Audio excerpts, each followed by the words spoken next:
Yeah, and the rest of us. Let's turn to Acts 28.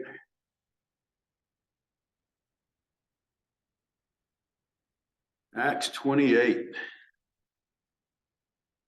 Now that Aaron walked out, he won't be able to confirm what I'm about to tell you, but that's okay.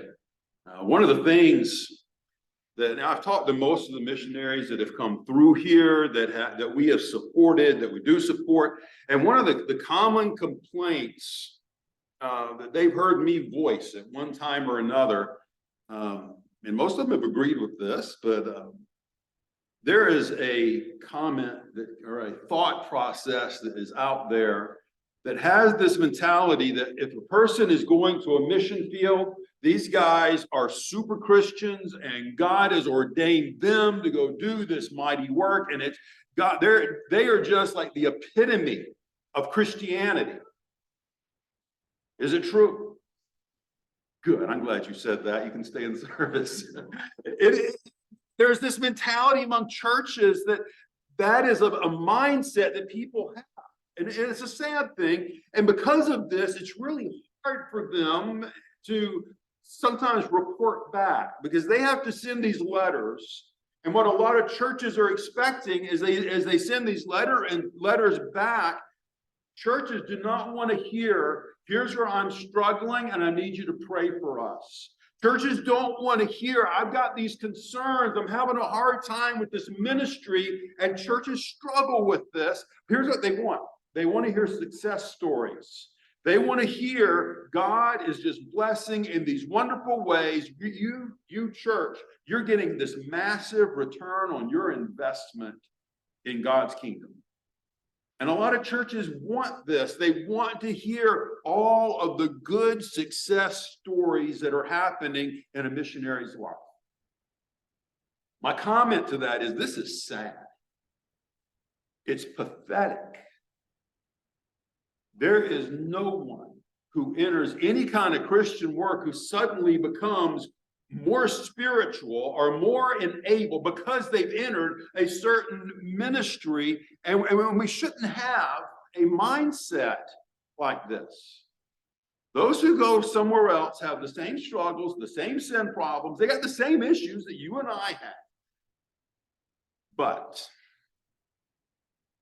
even though we know that this is a bad mindset. We know that this is not where we should be thinking.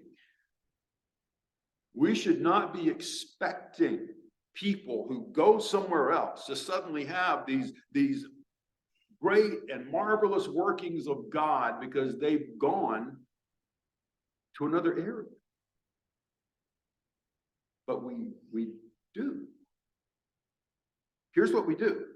We say, you're over there, you're up in Alaska, and you should be seeing these mighty works of God. But we give ourselves the excuse of saying there's no reason it should be happening here with me. You're different. You're somewhere else. I'm me and I'm here, and I'm not going to hold myself up to that same level of expectation because I'm just me. And we forget the fact that the missionaries, they're just them. We're just people. But we give ourselves a pass.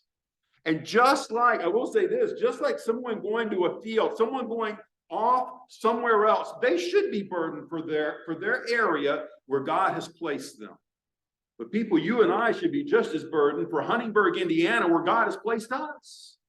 This is where He's put us. We should not lower the expectation bar, if you will, because we're not somewhere else, we're here. And if anything, the expectation should be higher. I know these people. I know this culture. I know what I'm getting myself into. I know when I say something, kind of how they're going to react sometimes. We shouldn't be lowering the bar for ourselves.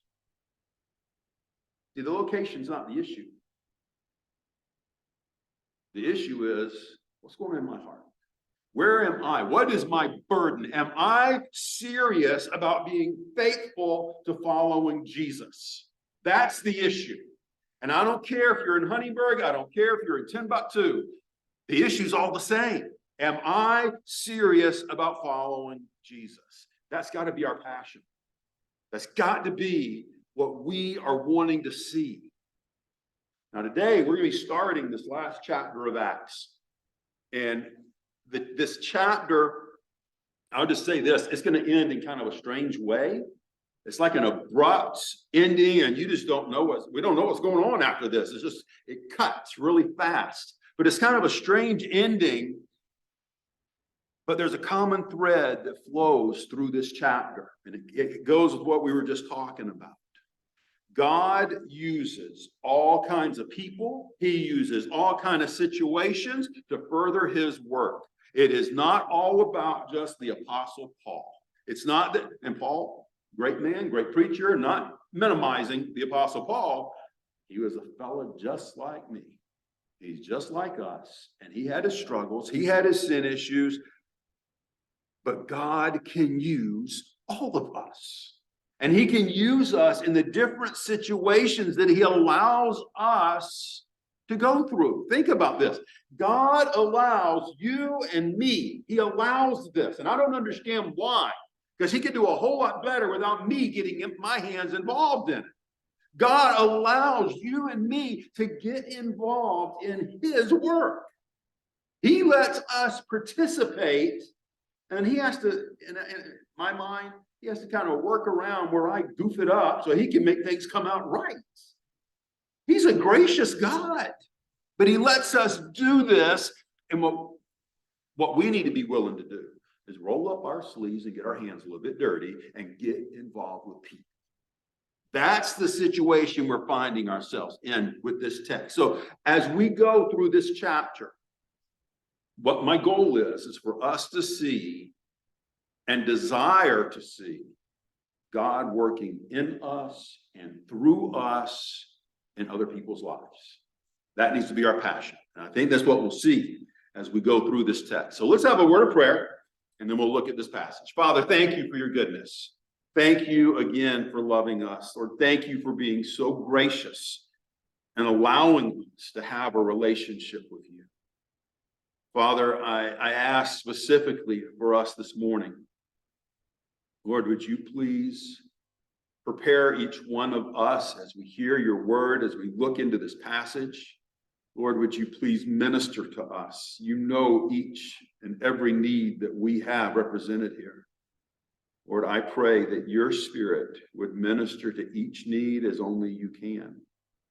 Father, I ask for your help as I preach. Please help me to be accurate to your word. Help me not to be a distraction to the message that you desire to have brought this morning.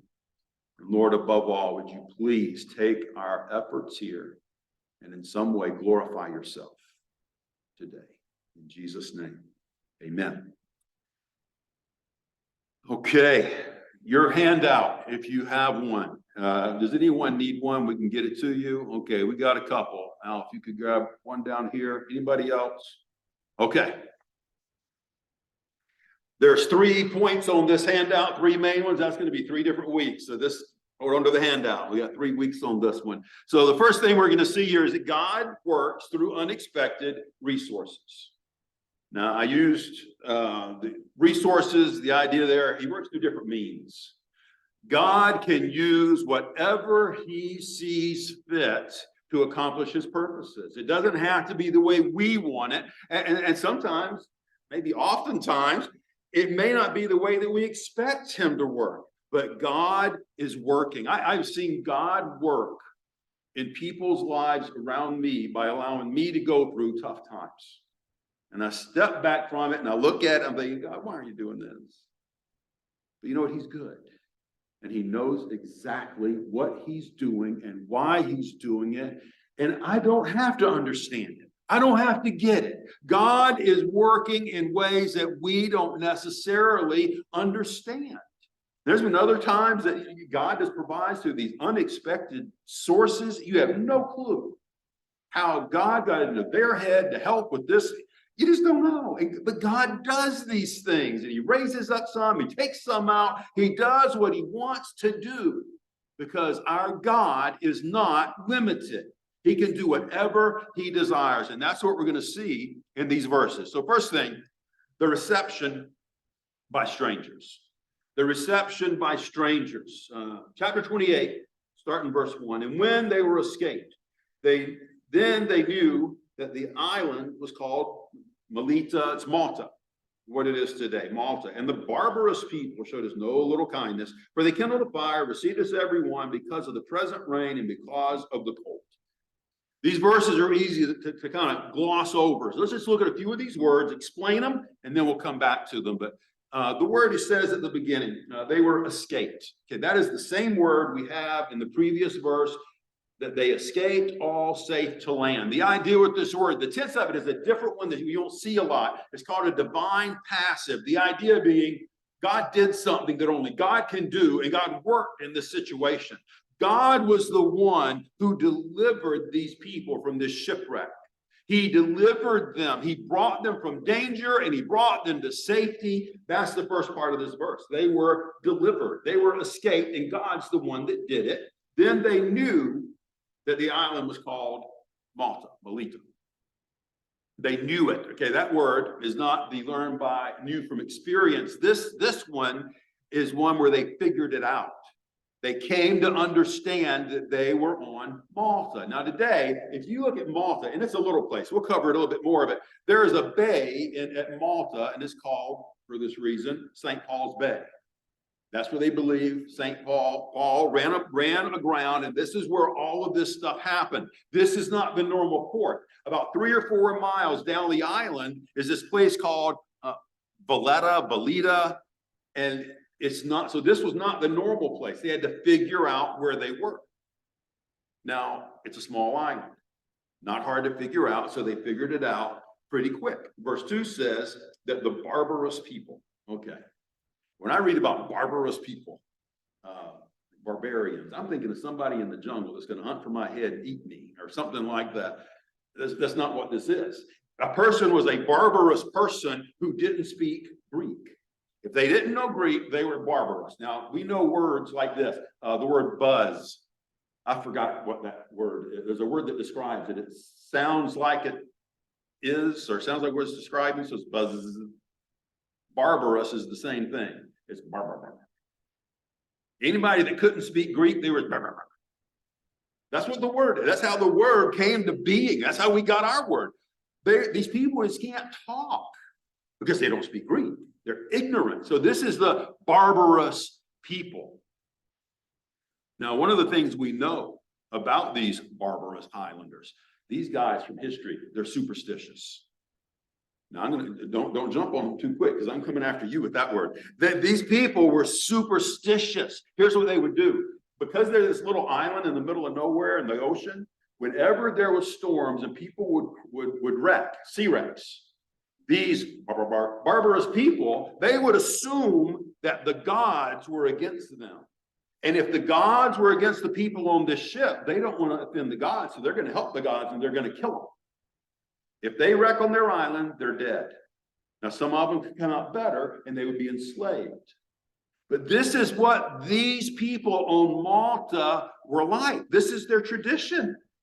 They kill people. So the barbarous people on this island, verse 2, showed us no little kindness.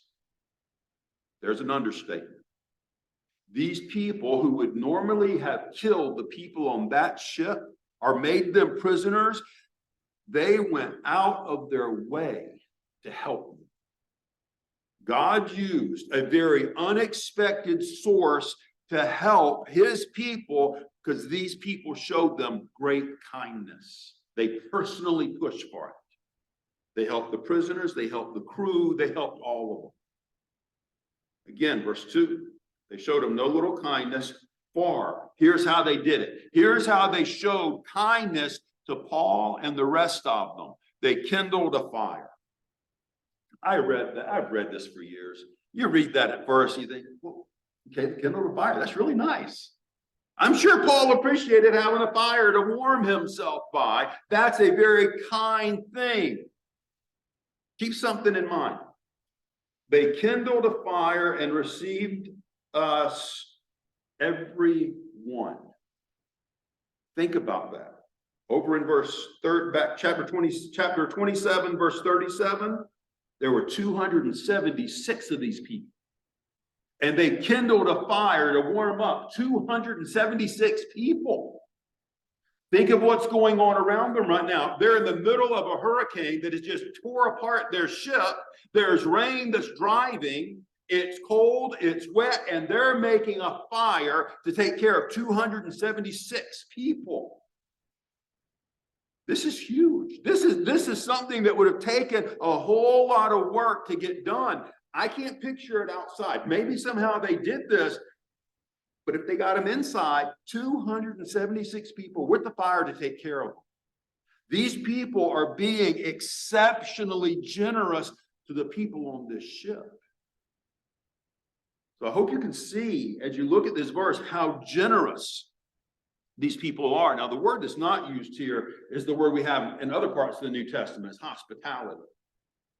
Now, how did these people know what was the right thing to do? How did they know we should be helping people? We should be kind to people. How do unbelievers know how to do what's right? Well, Romans 2. God places in people's hearts what is right and wrong, and because of that, we are without excuse. No one has an excuse. We know what's right. We know what's wrong. There's a reason that nobody has to be told you're wrong to kill someone.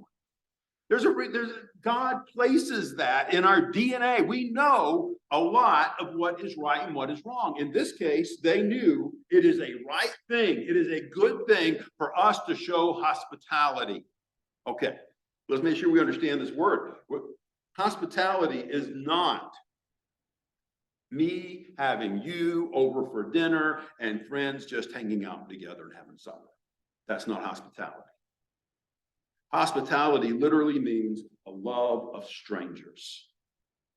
A love of strangers. That takes it to a whole nother level. These people, I'll say this, these people convicted me this week. I was convicted by the hospitality shown to these strangers that they had never met.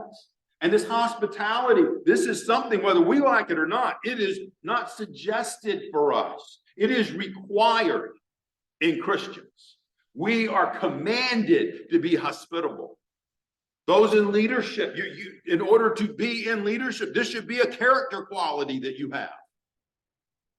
Hospitality is required. Now, like how, Hebrews, the writer of Hebrews said, Hebrews 13:2, sometimes you practice hospitality and you've entertained strangers unaware. You've entertained angels unawares. You had no clue what you were doing, but God uses this. He uses it in our life. He uses it in the lives of others. But here, what I want you to really grasp is God used a very unlikely source to meet the needs of Paul, to meet the needs of Paul's friends, to meet the needs of that whole ship. God used a very unlikely source. These barbarous people who theoretically should have killed them, and they didn't. Your application statement here. Let's be available for God to use. Let's be willing to receive those in need. Our Lord deserves our obedience. There is no excuse why we should not obey Jesus. And as we do it to the least of these, his followers, we do it to him. Our Lord deserves this. Now, another way that God works at times is one that we may not like as much. I don't, but it's one that he uses. Point B, by our reaction to trials. By our reaction to trials. Now, a common thread that seems to come, and maybe you've passed this, I have not, but a common thread that seems to happen as we go through trials is that we tend to exhibit frustration, we exhibit anger, we exhibit self-pity. The list can just go on. And it all comes down to this. We get very self-focused when we have to go through trials. The common phrase I hear, why would God do this to me? And I think the best response I ever heard was, well, why not? Why not? No one's died and made you in charge. No one's put you above all of this. God uses these things, but sometimes we still have this mentality of the why. And when people go through trials and they get all kind of hot or they get upset or whatever the word is there, we will excuse sinful behaviors in them. And here's kind of the thought process, because we know our own tendencies. Well, you got so much pressure. I understand why you would respond this way. It's okay. It's not okay. It is sinful. When I respond in anger and in frustration, and I'm not trusting my Lord, and I'm coming after my flesh, and I just want my way, and you better want my way too, because I'm precious and all this mess. When we do this, we're sinning. And yet we turn to others because we have the same problem. I get it. It's all right. It's not a big deal. You had pressure on you. Well, of course you had pressure on you. Why else would you have blown your top and sinned? But this is the mentality, because it's just all too normal. We look at people and we excuse it. It shouldn't be. It shouldn't be. Look at verse 3. When Paul had gathered a bundle of sticks, he laid them on the fire. There was a viper, and a viper came out of the heat and fastened on his hand. Okay.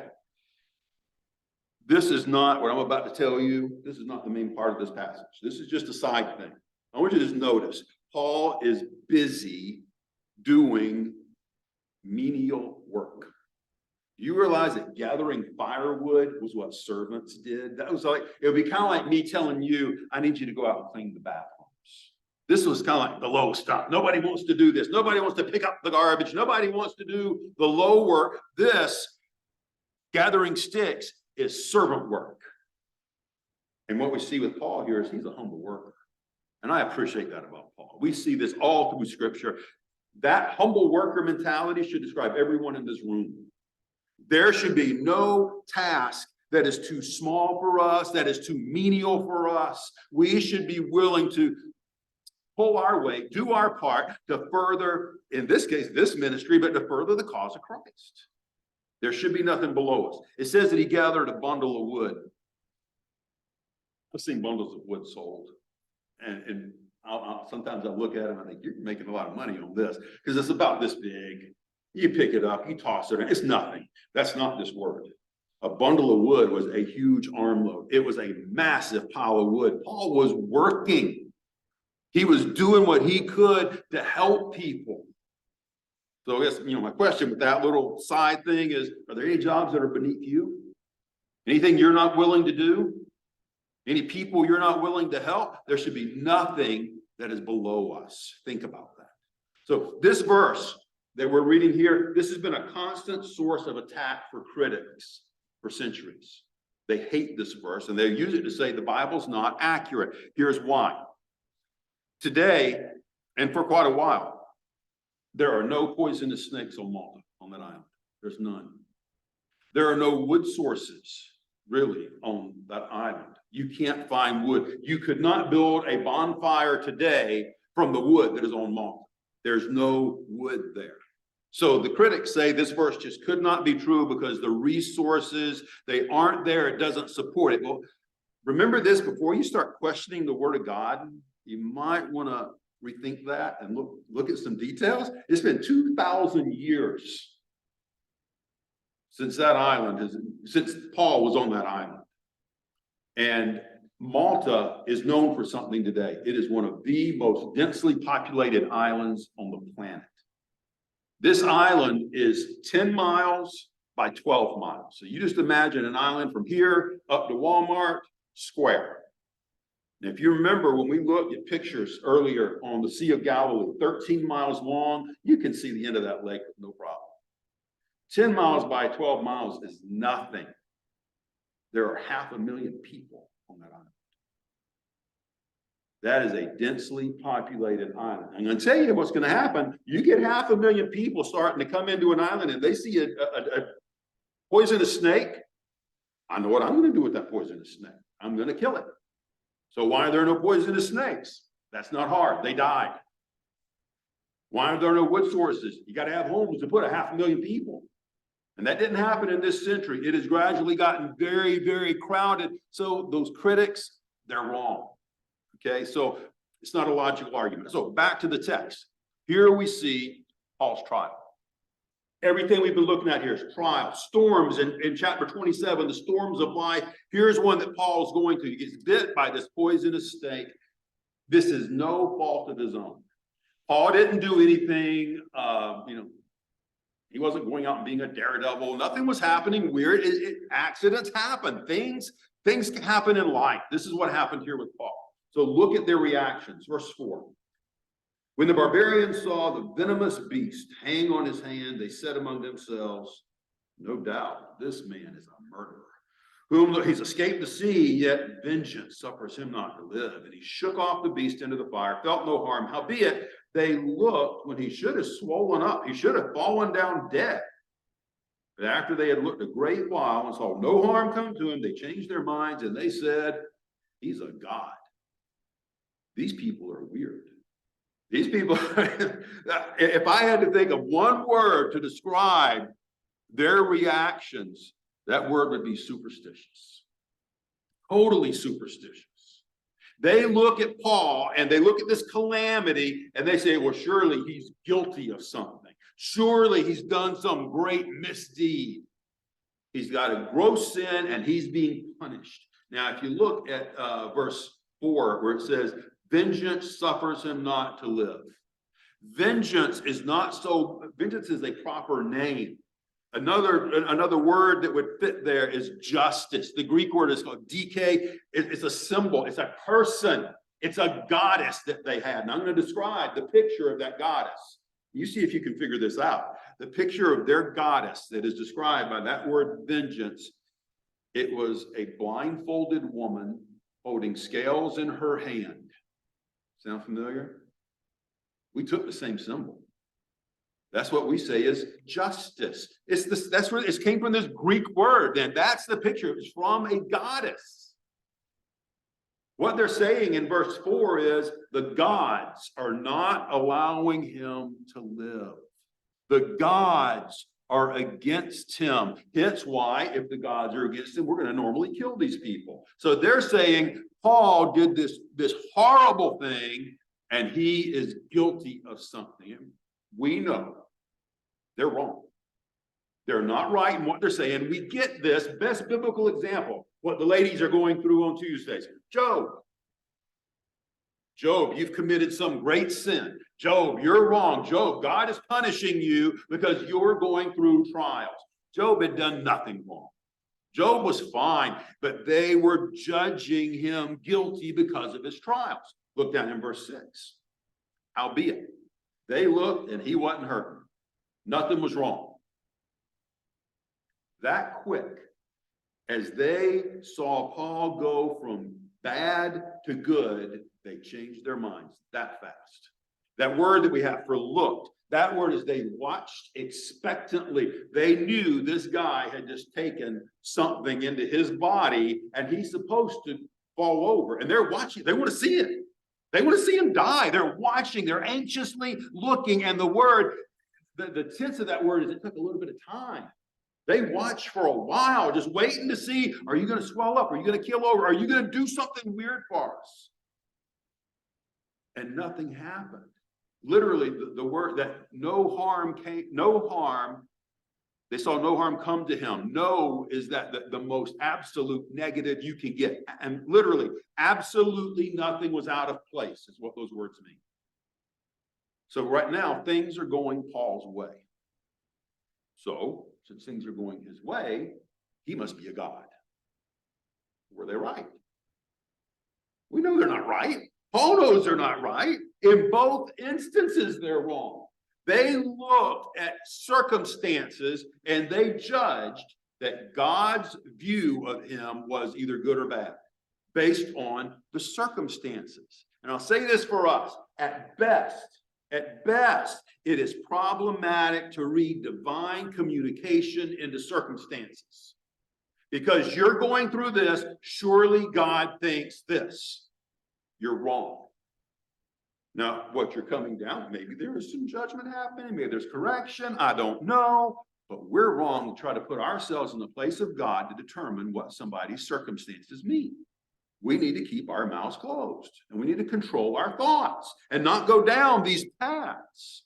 Now, we can see this. We look at these people, these barbarous people, and we say, you're so superstitious. You shouldn't be doing this. You shouldn't be judging the great apostle Paul, because we know that they're wrong and he didn't do anything. But do we do this? Do we ever in our day ever become these superstitious people? And we see somebody suffering, we see somebody going through the mill and things are just rough, and we blame them for some unknown sin? I've heard phrases like this: you must be doing something wrong. God's not pleased with you. Look at all the stuff you're going through.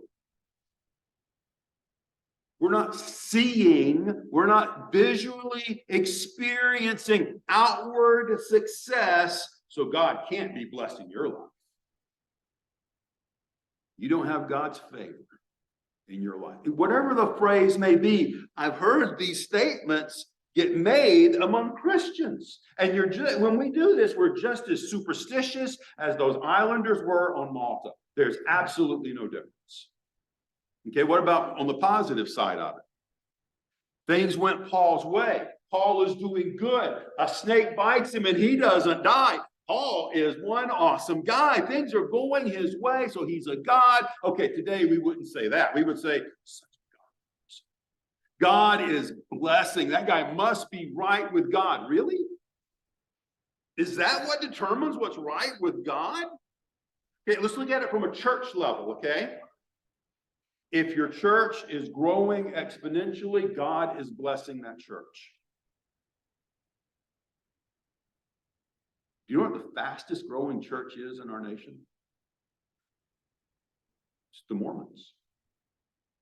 Does that mean God's blessing that cult? I'm going to say absolutely not. For me, that's more of a broad as the way that leads to destruction comment. Just because you see growth doesn't mean God's blessing is on it. And just because you see a ministry struggling doesn't mean God's cursing is on it. God's not blessing it. I'm not saying if there's growth happening, bad thing. No, it's not a bad thing. If people are being faithful to God and God is blessing in that, and people are coming to Christ, however you want to word this, I'm not saying that it's not a good thing. We can't use circumstances to say God is blessing or God is cursing. We need to be careful about our reaction to other people as they go through trials or as they go through blessings. Either way, we've got to be careful. We also need to be careful about our own trials. How are we reacting to our own trials? And I'll skip verse 5. But look at it. He shook off the beast into the fire and felt no harm. I'll tell you what you don't see here. I don't see a word about Paul getting excited, about him, being scared, about him being all frustrated, complaining, fretting. I don't see any of this. He shook the thing off, knowing that it could kill him. He just kept living life. He kept doing what he was supposed to be doing. People, when our storms come, when our trials hit, and they're gonna come, what is our reaction? How are we responding to these? And you can say, well, I don't respond externally. I just keep it all inside. Let me just give you a secret. You don't hide things near as well as you may think you do. It comes out. We're not that good. We're just not. How we respond is very key. We're not discreet people normally. And so the key is not, I don't know if I got my negatives right when I say this. The key is not to respond wrong. That's not what we're supposed to have as our goal. Our goal should not be how we respond. Our goal, the key with it, I want to be developing a relationship with my Lord. I want to be growing closer to Jesus. I want to be trusting him more so that when these trials do hit, I'm turning to him. I'm still following him. That's what trusting the Lord is. Us following Jesus because he's right. And we trust that. That should be where our goals are. maybe this is why people have such a hard time with the church today. They see people that go to a church, they're Sundays, they're doing their thing, they want to go be with God's people, etc. And they walk out the door and everything is just got left inside. Their responses are not, Jesus knows what he's doing, I'm going to follow him. We leave stuff at church. We respond in the flesh. And when we do that, when we respond in the flesh, that is like a barometer. It's an indicator that says something's wrong between you and Jesus. You're not following him. You're not faithful to him if you're responding in the flesh. We should respond in the spirit. We should be responding in a way that says, Jesus, you're in control. I trust you. I love you. I'm going to follow you. That should be how we respond to everything in our lives. We shouldn't be living in such a way that our relationship with Jesus does not affect our everyday life. It's got to affect out there. If it doesn't, we're failing.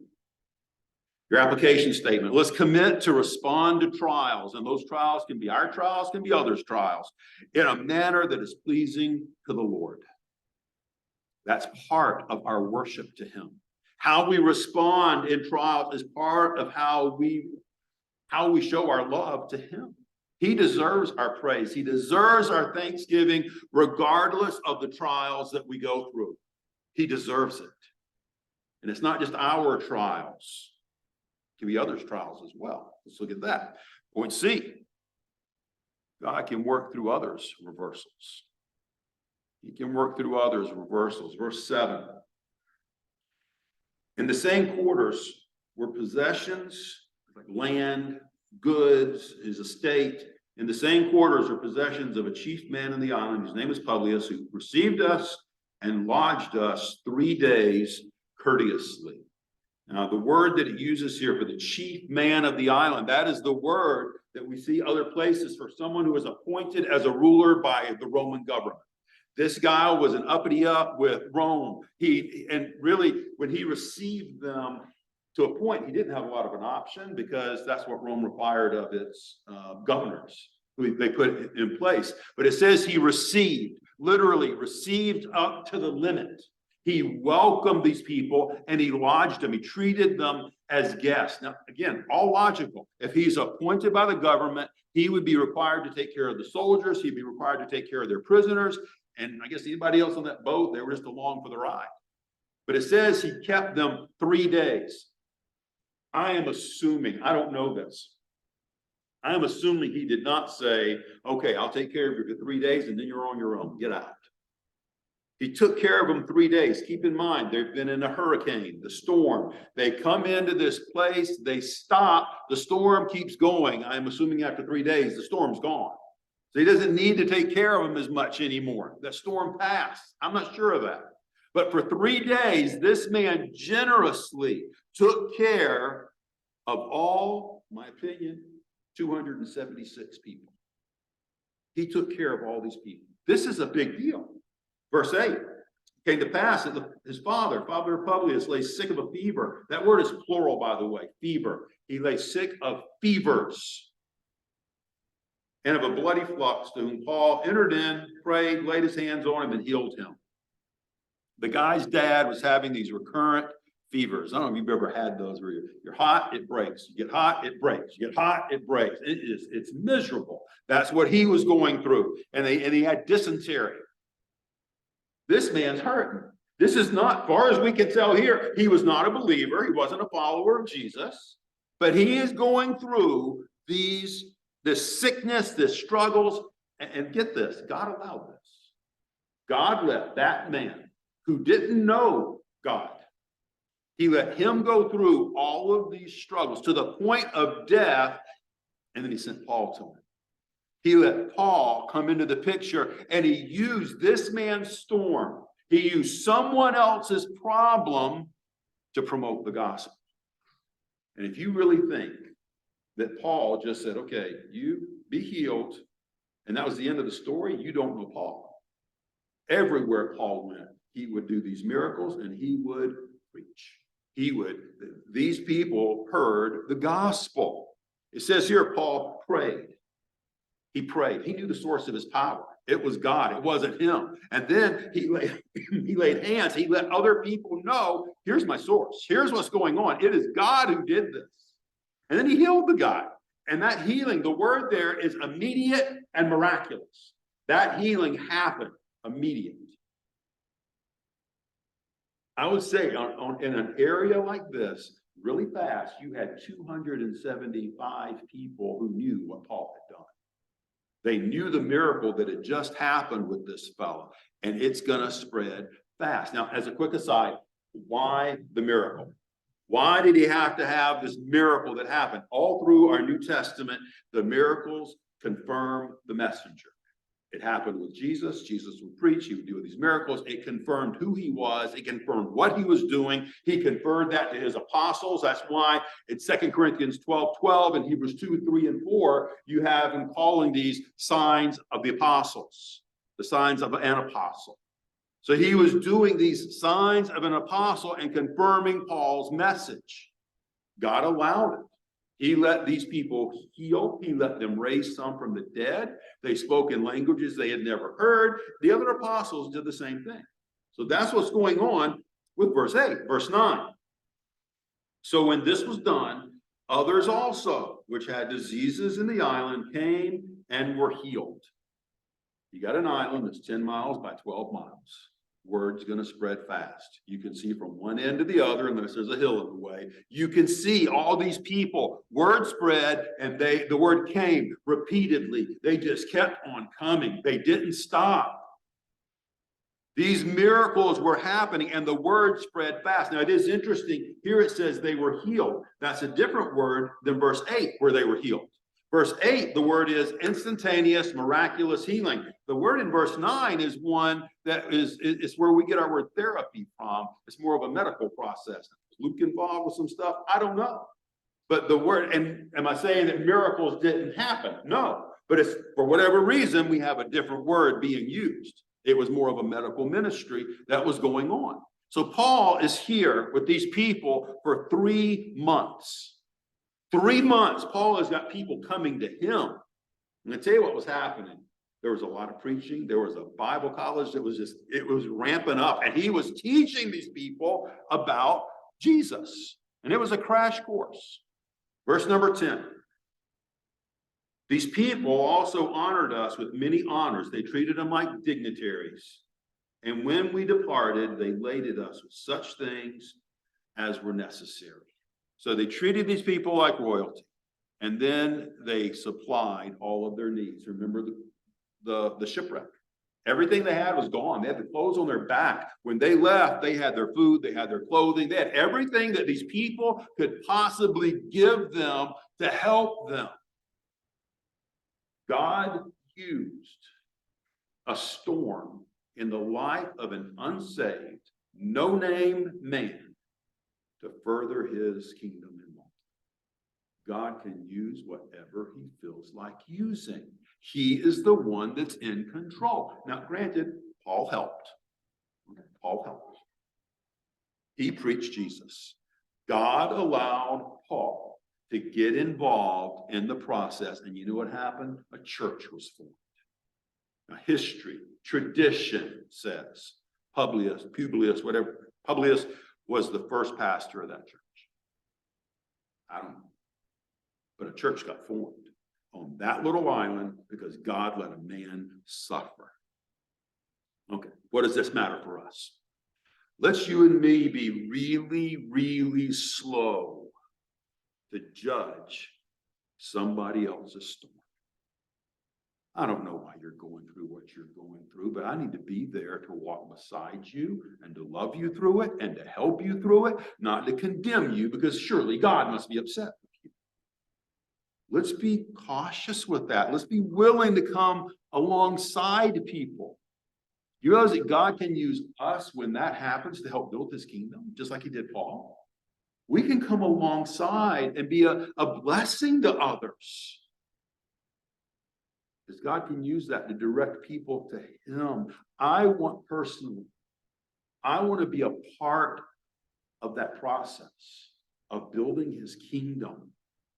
I don't want to be one that's getting in the way. I don't want to be the one who's discouraging other people from wanting to follow Jesus. I don't want to be the one where they're saying, you know what, because of you, I don't want anything to do with your Jesus. I don't want to be that guy. That should be a passion for us. Let's be a part of the process. Your application statement. God may be using somebody else's storm, so let's be quicker to help than to condemn. I don't know how God's going to choose to work. I don't know how he's going to make, how he does what he does, but this I know. He's working. He is working in people's lives today. He is constantly drawing people to himself. God is constantly desiring that people not perish, not be separated from him for eternity. He doesn't want people in hell. He's not willing that any should perish. And he wants Christians to walk pleasing to him.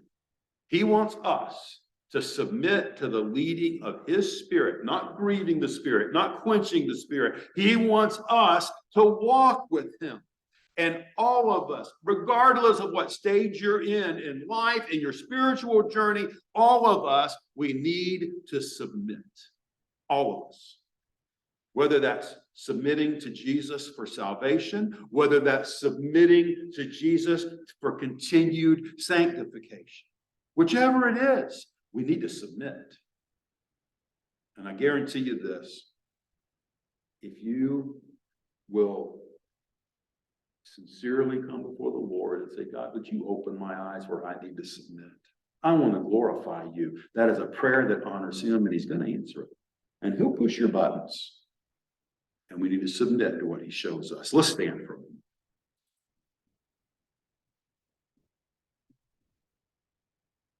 If you've never become a follower of Jesus, he's still working in people today. He hasn't stopped.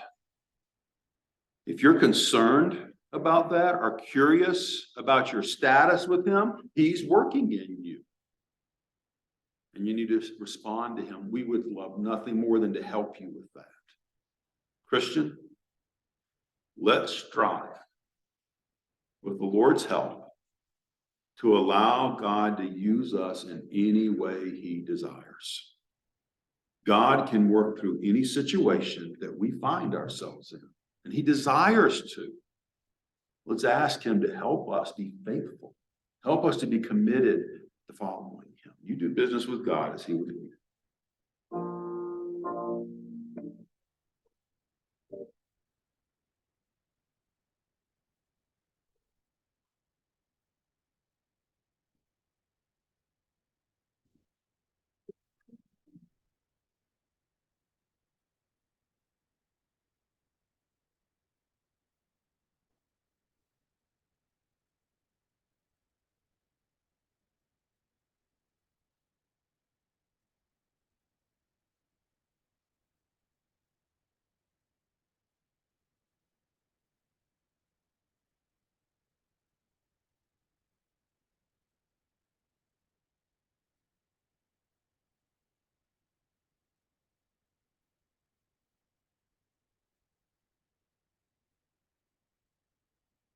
Aaron, can you close us, please?